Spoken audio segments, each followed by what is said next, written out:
Ito, nagbabasa ako ng libreta. Sagot ni Lolo Ruben. Ha? Libreta? Nasaan? Tanong ni Lolo Berto. Di na sumagot itong si Lolo Ruben, bagkus ay tumawa na lamang ito. Doon niya napagtanto na hindi nakikita ng tao o kahit manggagamot ang bago niyang taglay na kaalaman. Walang araw at gabing hindi niya sinasaulo ang mga katagang nakaukit roon. Doon isiniwalat na isa lamang ang sibat ni Atardar sa napakaraming armas na pwedeng gamitin sa pakikipagdigmaan sa mundo ng espiritual. Ayon kay Lolo Ruben, na ang pinakamalakas na pwedeng gamitin sa pakikipagdigmaang espiritual ay ang mga katagang binitawan ni Kristo noong siya ay nasa lupa pa. Kagaya ng ginamit ni Elijah sa pagtalo sa 300 bulaang propeta. Hindi ang espiritual na espada ni Arkanghel, hindi ang sibat ni Atardar, o anumang espiritual na sandatang ginagamit. Kapag nalaman mo ang mga buhay na salitang binitawan ni Kristo, ay wala ka nang pwedeng katakutan pa. Nasusulat sa libretang yon ang mga kataga na binitawan ni Kristo noong siya ay nananalangin sa Ama. Maliban pa dyan ay ang mga usal para sa engkanto at sa mga masasamang nilalang. Sa pagpapalayas ng espiritu ng demonyo ay naroroon rin. Halos kumpleto ang libretang pangkombate ni Lolo Ruben. Doon din nakalahad ang pinakamalakas na puder at bakod na pwedeng suotin ng tao. Kahit ang baluting espiritual na nasa kaanyuan ng kidlat ay apoy, ay naroroon rin sa libretang iyon. Sadyang napakahiwaga talaga ng mundo ayon kay Lolo Ruben. Animoy, noong nadapo siya sa lugar ng engkanto, ay hindi na dito sa mundo natin naninirahan ang wisyo niya. Mas nagkaroon pa siya ng lakas at siglang tumuklas sa mga lihim na aral ng mundo. Teng, baka sa susunod na mahal na araw, babalik tayo sa baylan. Wika ni Lolo Ruben. Isang araw, merong lumapit kay Lolo Ruben na isang pamilya dahil sa iniindang karamdaman ng kanilang anak. Parang pinaglalaroan yon ng isang nilalang. Dahil tuwing gabi ay naglalakad yon ng tulog, tapos lalabas sa kanilang bahay at pupunta sa putikan upang gumapang na parang uod. Ganon na ganon ang ginagawa ng binatilyong ito sa tuwing sasapit ang hating gabi. Halos hindi na sila nakakatulog dahil sa pagbabantay dito. Kung saan-saan na humingi ng tulong itong pamilya, pero hindi talaga siya natutulungan ng mga manggagamot na nilalapitan nila. Yung ibang manggagamot na nilapitan nila, sa kasamaang palad ay namatay dahil sa panggagamot dito. Ayon sa ibang tumingin sa kanilang anak, kinulam yon ng isang taong napakalalim ang aral pagdating sa pangungulam. Animoy isang kaalaman ng pangkukulam yon na ginagawa ng isang tribo ilang taon na ang nakakaraan. Pag ginagamot ng mga manggagamot ang binatilyong yon, ay pati sila ay nakukulam din. Tila ba nahahawaan sila ng sumpa sa bawat paghawak nila dito. Yung isang manggagamot nga, kitang-kita ng pamilya na sumukayo ng dugo tapos pumuti ang mga mata nito. Nasaksihan din nila kung paano natupi ang katawan ng manggagamot na parang isang nilukos na karton. Magmula nung araw na yun, ay napagpasyahan nilang hayaan na muna yun.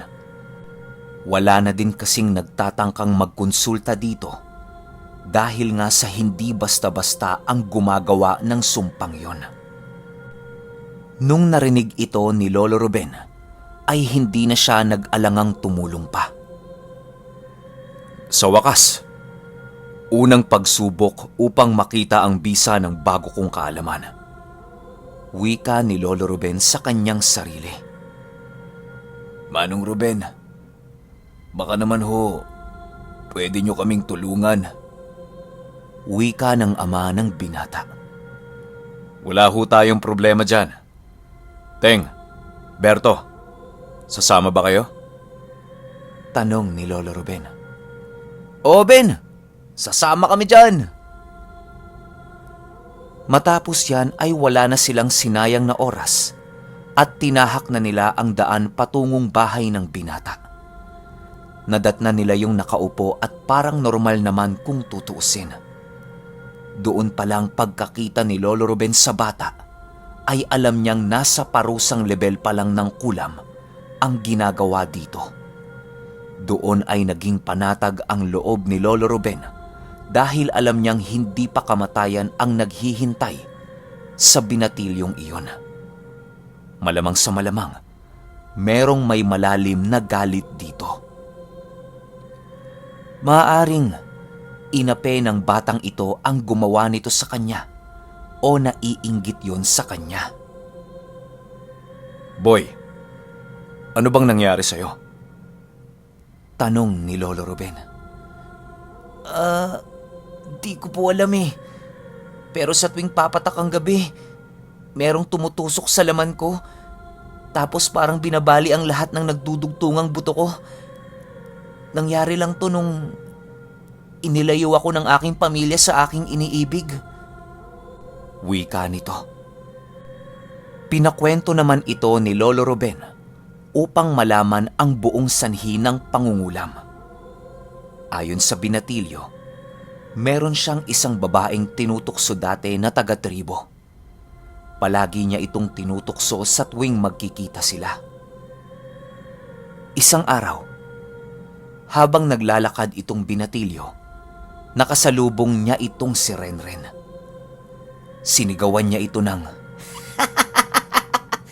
Nandito na naman ang napakapangit na dalaga. Di ka na magkakaasawa. Pangit! Sigaw nito kay Renren. Tinitigan lang naman siya ng dalaga at nagwika ito ng, Namumuro ka na. Itong pakatatandaan mo. Balang araw ako ang hahabulin mo. Ha? Seryoso ka? Sagot nung binatilyo. Ang hindi niya alam, ang nakaambang panganib sa binitawang kataga ng dalagang yon. Kinaumagahan, bigla na lang naramdaman ng binatilyo na hinahanap niya ang dalagang yon. Tila ba nangungulila siya dito? Di na niya maalala ang naging tagpo nilang dalawa kahapon. Para bang humaling na humaling ang binatilyong ito dito sa dalaga kahit hindi yon kagandahan. Pangit nga yung tawag niya. Magmula nung araw na yon ay doon na naganap ang kakaibang karanasan nitong binatilyong ito. Dahil walang oras at araw na hindi niya ito binibisita. Gawa ng ramdam na ramdam niya na mamamatay siya kapag hindi niya ito nakita. Naging magkarelasyon silang dalawa ng humigit 6 na buwan. Halos ibigay na ng binatilyo sa babaeng yon ang kanyang kaluluwa dahil sa labis-labis na pagmamahal niya rito. Sa unang pagpunta niya sa bahay ng dalagang yon, ay pinaiwan siya ng isang buhok. Di naman kaso yon para sa binatilyo dahil isang buhok lang naman yon. Magmula nung araw na nag-iwan siya ng buhok dito, ay tila ba natali na ito ng tuluyan kay Renren. Palagi niya na itong dinadalhan ng kung ano-ano at parang naalipi na siya ng tuluyan nito. Isang buwang mahigit din nang maibsa ng kanyang pagnanais at pagpupumiglas sa kanyang pamilya upang hindi siya mapigilang mabisita nito. Nawala naman ang ganoong karamdaman pero ang pangungulam ang sumunod na nangyari. Kahit hindi kagustuhan ng binatilyo na lumakad, ay tila ba kusang gumagalaw ang kanyang paa na para bang may kumokontrol dito. Paminsan-minsan, nararamdaman niya ang paghawak ng isang nilalang sa kanya nang hindi niya ito nakikita. Nahihiwagahan na ang binatilyo sa kanyang nararamdaman. Minsan may bumubulong sa kanya tapos humihiga na lang siya bigla nang hindi niya kagustuhan. Matapos marinig ni Lolo Ruben yan, ay wala nang sabi-sabi at agad nag-usal sa kanyang palad. Matapos niyang usalin ang mga katagang nasa pangkumbating libreta, ay inilapat niya yon sa kamay ng lalaki. Maniwala kayo o hindi, simpleng paghawak lang ang ginawa dito ni Lolo Ruben, pero nagsisisigaw na ito dahil sa kung anong sakit ang kanyang nararamdaman. Tila ba nadikitan ito ng isang uri ng metal na nagbabaga. Huwag kang pakakampante, mangkukulam, sapagkat kulang yang lalim ng aral mo kung ako ang kaharap mo. Wika ni Lolo Ruben. Hindi pa ako tapos. Kalagan mo ako! Wika ng nakasapi sa binata. Nagsisisigaw na yon at nagpupumiglas.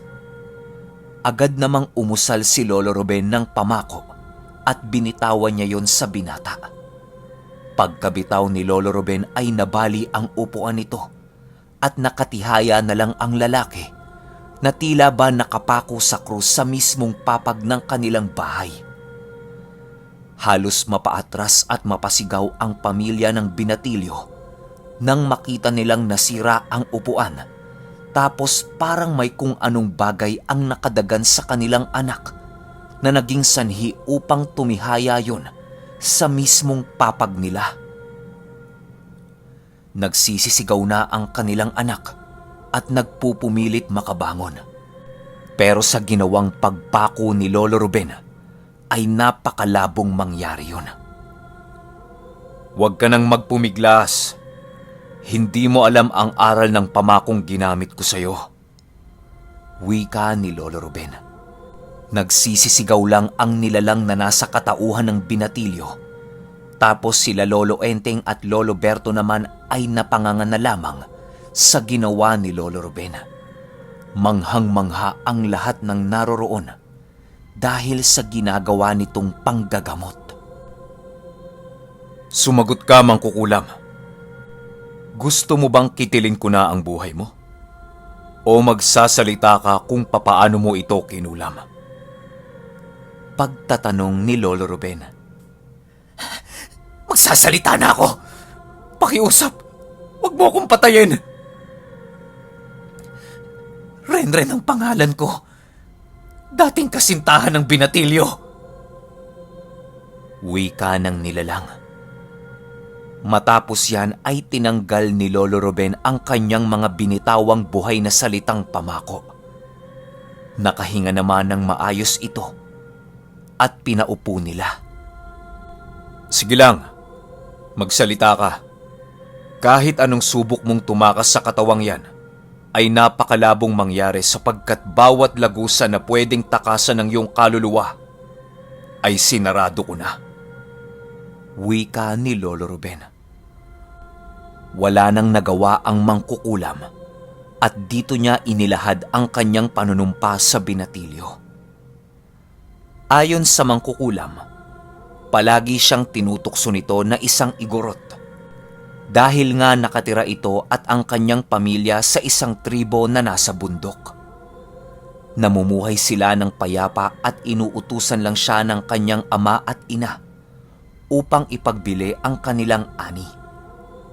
Pero itong binatilyo, palagi siyang tinutukso at minamaliit kaya wala siyang ibang naisip na paraan kung hindi ang alipinin ito.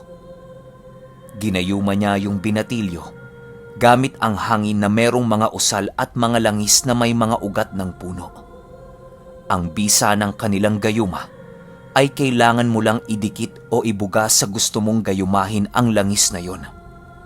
Napakabisa nito.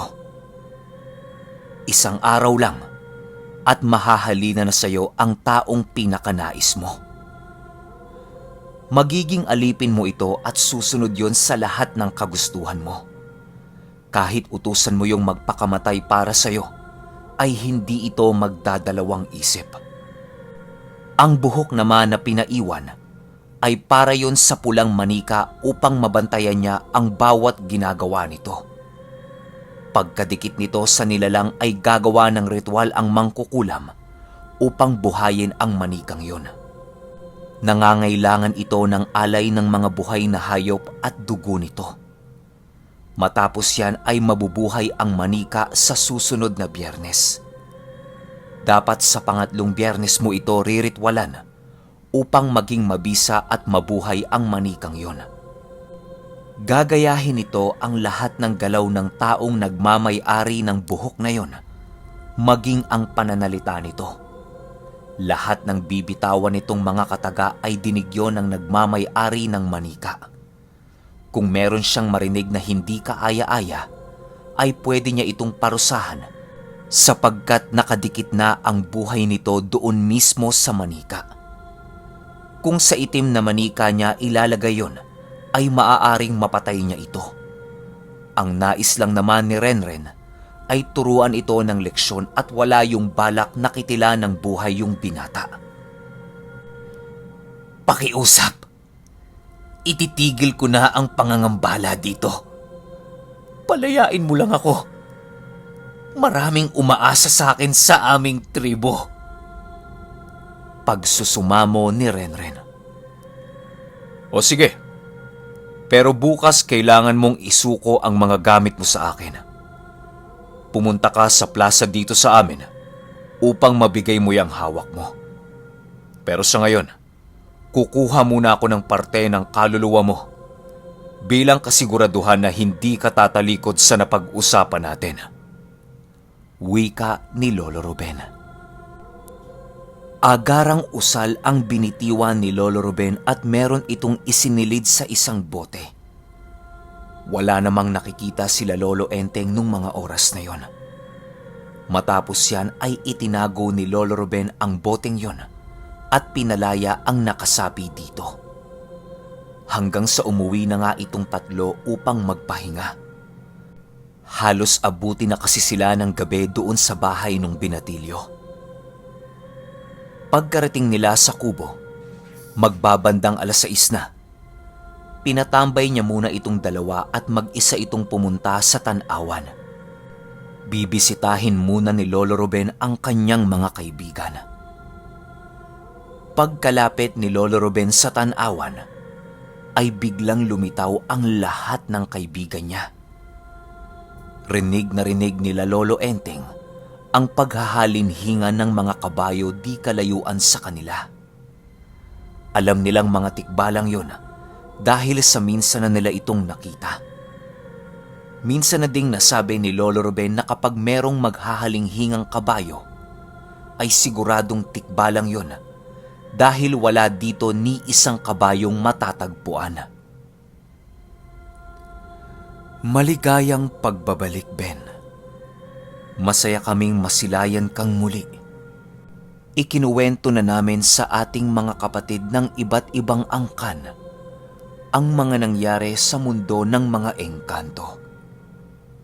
Wika ng hari. Ben, meron kang bagong panauhin. Dagdag pa nito. Biglang lumitaw ang ginintoang kalabaw sa tanawan ni Lolo Ruben. Nagulat itong si Lolo Ruben sa kanyang nasilayan. Yung ginintoang kalabaw na nasa baylan, na alam niyang hari ay naroon sa lugar niya. Agad namang yumuko si Lolo Ruben bilang pagbibigay respeto dito. Masaya kong napadalaw ka, Rufus. Wika ni Lolo Ruben.